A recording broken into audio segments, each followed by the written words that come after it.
Recently, Dr. John Campbell revealed something very remarkable about the Shroud of Turin that could fundamentally alter our understanding of science, history, and perhaps religion. The fact that this finding appears to have been practically intended to be recognized only in the present era is what makes it so amazing. The shroud was considered a hallowed treasure for hundreds of years, yet until photography was developed, its most amazing aspect was unknown. People didn't grasp the shroud's true contents, a strange negative image that shows far more than the human eye can see, until cameras were introduced into human technology. The picture of a man who appears to have been severely beaten, scourged, and crucified is faint but unmistakable on the 14-foot-long piece of linen cloth known as the Shroud of Turin. Many people think it's Jesus Christ's burial shroud. The shroud has withstood journeys, wars, and even a huge fire in 1532, which left it severely burned and stained with water. The main image, however, was unharmed by all of that harm, almost as though it was shielded by something stronger. The fact that this relic's actual nature was unknown for a large portion of its history further adds to its fascination. Although people saw the image, they were unable to completely understand its nature, or how it came to be. The startling discovery didn't come to light until 1898, when Secondo Pia, an Italian photographer, took the first image of the shroud. As is customary, Pia anticipated seeing an image inverted when he processed the photography negative. Instead, he was presented with a clear, realistic picture of a man's physique and face that resembled a high-resolution portrait. This was not something anyone had expected. It was discovered that the shroud was more than simply a sacred relic. It was also a type of paranormal snapshot that existed more than a millennium before photography. This insight should have transformed everything, but surprisingly, it was greeted with suspicion, particularly among Protestant thinkers, as Dr. Campbell notes. John Calvin, a key player in the Protestant Reformation, was one of the most well-known detractors. Many Protestant groups decided to completely disregard the shroud, since Calvin was so certain it was a fabrication. The shroud was generally accepted in Catholic circles for centuries, but some rejected it as just another medieval fake. However, according to Dr. Campbell, this was a grave error that was akin to throwing the baby out with the bathwater. It doesn't follow that all of the medieval artifacts were fake, even though many of them were. When a group of scientists and specialists established the Shroud of Turin Research Project, or STURP, in 1978, everything drastically changed. Photographer Vernon Miller, one of the participants, captured a number of close-ups of the shroud using various lighting and photographic methods. The man's face, eyes, nose, lips, and even bloodstains were among the striking anatomical traits he managed to capture. These weren't merely decorative elements, they were in line with actual wounds from crucifixion, beatings, and scourging. The blood patterns were similar to what would occur if someone had been whipped on the shoulders and back, had nails driven into their wrists and feet, and had been wearing a crown of thorns. The stains on the shroud have been verified by contemporary scientists to be actual human blood. The blood was actually found to be type AB, which is uncommon in the Middle East. The guy on the shroud had experienced severe bodily harm, according to the forensic data. He was flogged with a Roman flagrum, a whip with metal balls or bones fastened to the ends, as evidenced by the marks on his body. The legs and back alone have more than 100 scourge markings. The severe bruises on the shoulders are probably caused by carrying a large object, such as a wooden cross. The scratched knees indicate numerous falls. The face is swollen, presumably from being hit with a staff or punched, and the nose seems fractured. An uncanny similarity to the description in the book of Isaiah, which describes a man so battered and deformed that he no longer resembled a human being, is the fact that part of the beard appears to have been pulled away. Dr. Campbell notes that some of these wounds are consistent with the gospel accounts of Jesus' suffering.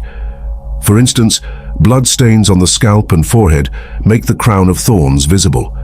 Since nails through the palms would not be able to hold the weight of the body, the wrist wounds, rather than the palms as conventional iconography depicts, are physically accurate for how the Romans really crucified individuals. The side wound is very significant. The Gospel of John claims that a Roman soldier confirmed Jesus' death by piercing his side with a spear after he died on the cross. As one may anticipate from a punctured heart and lungs, The shroud depicts a big oval wound on the right side of the chest, filled with blood and clear liquids. The way that contemporary technology has expanded the enigma is even more intriguing. The shroud was examined using NASA imaging equipment that were initially created for space exploration. They disclosed that the image contains three-dimensional information and is not merely a flat surface print. This indicates that the image's shading matches the actual distance between the body and the fabric. This effect cannot be replicated by any known creative approach, particularly one from the medieval era. That is, the image is not manually painted, printed, or burned onto the fabric. It's more akin to a radiation imprint, something that occurred during a burst of powerful energy that spared the linen fibers. Because of this, some have theorized that the image may have been produced during what Christians refer to as the resurrection, a light, radiation, or energy explosion that left a finely detailed impression of Jesus' body on the cloth. Even among scholars who are not religious, there is nevertheless curiosity in that theory, despite the fact that it cannot be scientifically verified. Additionally, the shroud is consistent with the biblical account of Jesus' burial. According to the Gospels, Jesus' affluent disciple Joseph of Arimathea took the body and wrapped it in a fresh linen cloth. The front and back of a guy who was flattened out and had the cloth folded over his head are depicted on the shroud. Jewish burial traditions at the period are fully aligned with this feature. Even the way the blood spread throughout the body is consistent with how a real corpse would have bled while resting in that position after passing away. The Shroud of Turin is still one of the most researched items in human history, despite decades of skepticism, discussion, and scientific research. Its image defies our comprehension of how images are made and cannot be explained by traditional art approaches. The shroud is an enigma that combines ancient prophecy, contemporary science, and ageless queries about life, death, and what might be beyond, regardless of whether one believes it to be the burial shroud of Jesus. People all throughout the world are still captivated by the Shroud of Turin.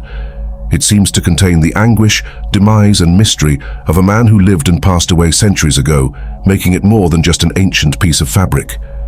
The fabric's stains and markings appear to convey a potent yet quiet tale. Many people think that the fabric was once used to wrap the crucified body of Jesus Christ. Scientists and academics detected something odd when they looked attentively at the shroud. The picture on the fabric isn't a painting. Paint, dye, or any other known coloring substance are not used in its creation. Rather, the image only lies on the upper surface of the minuscule linen fibers, which are only 2 to 2.5 microns thick. This indicates that rather than being painted, the image somehow managed to get onto the cloth's outer layer without seeping in. One of the most thorough scientific investigations of the shroud was conducted in 1978 by a group of specialists. After analyzing the fabric using specialized equipment, they found that the image couldn't have been created using standard artistic techniques. There were no indications of any conventional art method, no pigment, and no brushstrokes. They discovered a seemingly organic image that resembled a photograph, yet was produced long before photography was invented. The amazing detail captured in the picture is even more enigmatic. Wounds that resemble those seen in ancient Roman crucifixions are plainly visible. The back has deep markings that appear to be from a flogging. Damage where nails could have been driven through is shown on the hands and feet. Even a side wound that is compatible with a spear injury is present. Medical professionals are still astounded by the accuracy of these markers, which aren't painted but rather appear as part of the image. The presence of blood is another oddity. The stains were examined by scientists, who verified that they were authentic human blood. Even after almost 2,000 years, the blood has maintained its distinctive scarlet hue. Old blood typically turns brown or black. However, the blood in this instance has elevated levels of bilirubin, a chemical that manifests when a person experiences severe trauma and is ideally suited to the tale of a man who was tortured and crucified. Under a microscope, researchers discovered something much more intriguing. There were halos of serum surrounding the bloodstains, obvious evidence that the blood parted as it dried, like fresh blood does in the real world. It would be quite difficult for a forger to falsify this detail. When specialists examined the shroud using 3D imaging, they made one of the most astounding discoveries. The image on the cloth has complete three-dimensional information, unlike typical photos or drawings. Researchers were able to produce a realistic 3D model of the man's body by entering the data into a computer. In startling detail, his features, his injuries, and even the whereabouts of his limbs were revealed. The guy depicted on the shroud seems to be in rigor mortis, which is a condition in which the body stiffens after death. It appears as though his muscles stuck in place while he was still hanging on the cross, since his arms are lowered and his legs are slightly bent. Because his body stiffened during crucifixion, his head seems slightly raised, not because it was resting on a pillow. All of this is depicted in the shroud with startling medical accuracy. So, how did this picture come to be? It remains a mystery. Some speculate that it might have been produced by a sudden outburst of radiant energy from the body itself, resembling a flash of light. Researchers have even attempted but failed to replicate the effect with strong lasers. In actuality, despite the state of technology today, we are still unable to completely describe how the image came to be. In 1988, a small fragment of the shroud was subjected to carbon dating studies. According to the findings, the fabric was made between 1260 and 1390 during the Middle Ages. Because of this, a lot of people believed the shroud was a hoax. Subsequent research, however, showed that the test piece originated from a part that had already been repaired with more recent threads. The exam most likely provided a fictitious date as a result of this. The cloth may actually be from the 1st century, according to more recent study that uses contemporary dating techniques like spectroscopy. According to some scientists, it dates to the time of Jesus, since its structure, weaving, and even pollen resemble textiles from ancient Israel. This strengthens the argument that the shroud may indeed be Christ's burial garment. The shroud is extremely accurate, according to historians and doctors who analyze it. Without contemporary skills and resources, no artist from the Middle Ages or even today could have produced such lifelike wounds, body postures, and 3D effects. Every element, including the injuries, muscles, and blood, is consistent with what we know about Roman executions. Ultimately, science has yet to unravel the riddle that remains. Could something that we don't now understand have created this image?